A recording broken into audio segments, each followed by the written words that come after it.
I now bring you to the national capital, Delhi. Disturbing news coming in from late last evening. There was a massive fire that engulfed the Alipur area in Delhi. There was a market that we are told in that residential area, and 11 people have been killed. 11 people have lost their life as one factory caught fire on Thursday evening, and then the whole area got engulfed in the flames. Look at the massive flames that have engulfed in that area. We are told there was a lot of factories and go-downs, while residents were also there in that area. So commercial and residential together.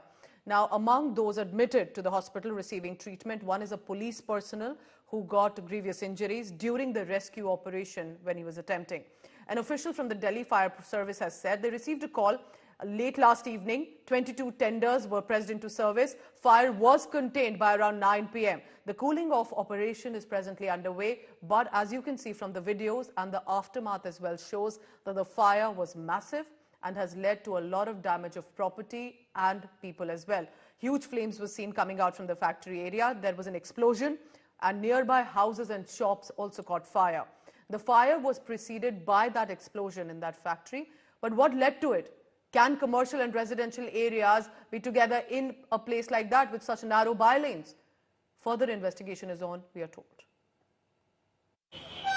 इस वक्त हम मौजूद हैं दिल्ली के अलीपुर गांव के अंदर। आप तस्वीरें देखेंगे कि कल देर शाम को अलीपुर के इस रिहायशी इलाके में केमिकल की फैक्ट्री में आग लग गई, जिसमें कई सारे मजदूर अंदर थे जिनकी मौके पर ही मौत हो गई। तकरीबन 11 मजदूरों की जान जो है वो चली गई। आप तस्वीरों में देख सकते हैं कि ये पूरा रिहायशी इलाका है जहां पर ये फैक्ट्री जो है वो चल रही थी, और आग इतनी जबरदस्त थी कि आसपास की तमाम बिल्डिंगों को जो है उसने अपनी लपेट में ले लिया। आप ये तस्वीरों में देख सकते हैं फैक्ट्री के जस्ट सामने नशा मुक्ति केंद्र है, उसमें भी आग की लपटें जो है वो पहुंच गई।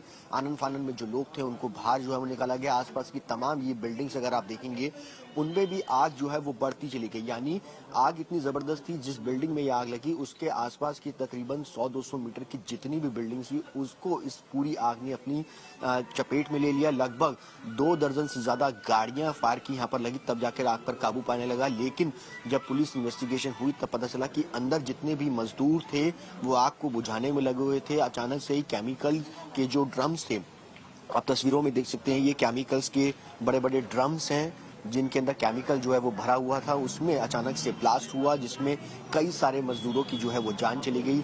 आप गाड़ियों की तस्वीर देख सकते हैं कि यहाँ पर जितनी भी गाड़ियां थी वो भी आग की लपेट में जो है वो आ गई। आसपास की तमाम ये बिल्डिंग है, यह नज़ारा देखिए कि यहाँ पर कई सारी फैक्ट्रीज थी, उनमें भी इस तरीके से आग जो है वो लपटे में लगी है। और पुलिस प्रशासन की माने तो जब ये आग लगी तो केमिकल इतना जबरदस्त था कि आसपास के जितने भी एरिया से नालियां थी उन सब में भी आग जो है वो लग गई। फिलहाल कूलिंग प्रोसेस जो है वो खत्म हो चुका है, लेकिन पुलिस अभी इन्वेस्टिगेशन कर रही है कि आखिरकार आग किन कारणों से लगी। और सबसे बड़ी बात यह है कि रिहायशी इलाकों में जिस तरीके से ये फैक्ट्री चलाई जा रही थी उसके लिए कौन जिम्मेदार है।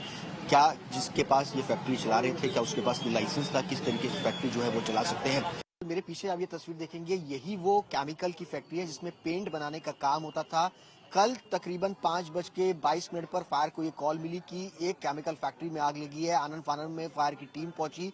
आग की तस्वीरें आप देख सकते हैं कि ये पूरी फैक्ट्री इनलीगल तरीके से रिहायशी इलाके में चल रही थी और यहाँ पर 1 दर्जन से ज्यादा मजदूर काम कर रहे थे। जब ये आग लगी तो इन तमाम ड्रम्स के अंदर केमिकल्स थे और पेंट थे, उसमें ब्लास्ट होना शुरू हो गया जिसमें कई सारे मजदूर अंदर ही फंस गए, जिनकी मौके पर ही मौत हो गई। आप अंदाजा लगाइए कि जब इस फैक्ट्री में आग लगी उसकी लपटें इस पूरी गली में, इस पूरे इलाके में जो है वो फैल गई। आसपास की तमाम बिल्डिंगों को नुकसान पहुंचा है। मेरे सामने अगर आप ये देखेंगे, ये नशा मुक्ति केंद्र है जिसमें कई सारे बच्चे मौजूद थे जिनको रेस्क्यू करके बाहर निकाला गया। इसके बाद आसपास की तमाम ये जो बिल्डिंग्स है, मैं अपने कैमरामैन अभिषेक से कहूंगा कि वो तस्वीरें दिखाइए कि इस तरीके से ये पूरा आलम था जिस वक्त ये आग लगी और आसपास की तमाम गाड़ियां, तमाम मोटरसाइकिल, उन सब में आग ने अपनी चपेट में ले लिया।